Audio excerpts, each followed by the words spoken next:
Le tourisme religieux serait, d'après Gisbert Rinchied, la plus ancienne forme de tourisme au monde.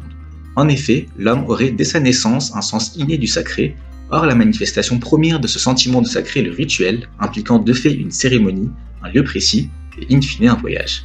On retrouve la preuve de cette ancienneté partout dans le monde avec l'héritage des dolmens et autres sanctuaires préhistoriques, des temples grecs, romains, égyptiens, et des villes comme Lhasa, Thèbes, Médine ou Rome.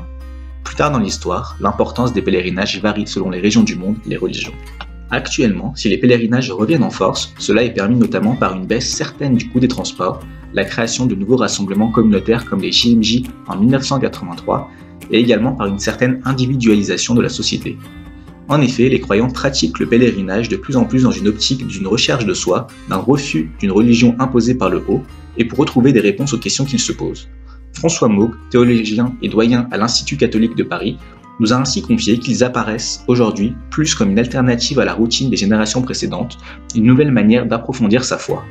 Progressivement, dans une société sécularisée, il y a eu un besoin de mettre l'accent sur des temps forts, c'est une évolution sociologique. Ainsi, c'est ce retour en force du tourisme religieux qui a fait que ce dernier n'est plus une niche mais un véritable marché. L'augmentation du nombre de touristes et de leurs dépenses respectives a fait que ce secteur représente désormais un impact économique considérable. Entre 2000 et 2014, le nombre de touristes religieux estimé par l'OMT est passé de 200 à 330 millions. D'autres sources estiment quant à elles à 600 millions le nombre de voyageurs nationaux et internationaux à motifs religieux dans le monde. Cependant, les termes mêmes de tourisme religieux étant eux-mêmes difficiles à définir, le phénomène est tout autant difficile à observer. Nul ne sait ce qu'il représente réellement aujourd'hui.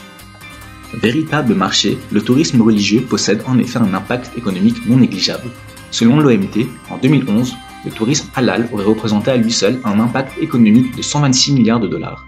Il est aussi la deuxième source de revenus pour l'Arabie Saoudite après le pétrole et lui aurait rapporté en 2010 la modique somme de 17 milliards de dollars d'après The Economist.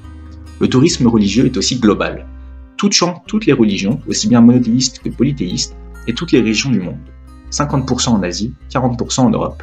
C'est indéniablement un secteur majeur du tourisme, avec par exemple des pèlerinages comme Kumbh Mela, rassemblant 120 millions de fidèles tous les 3 ans en Inde, Guadalupe au Mexique, qui regroupe 20 millions de touristes par an, ou encore Karbala en Iran, avec 15 millions de chiites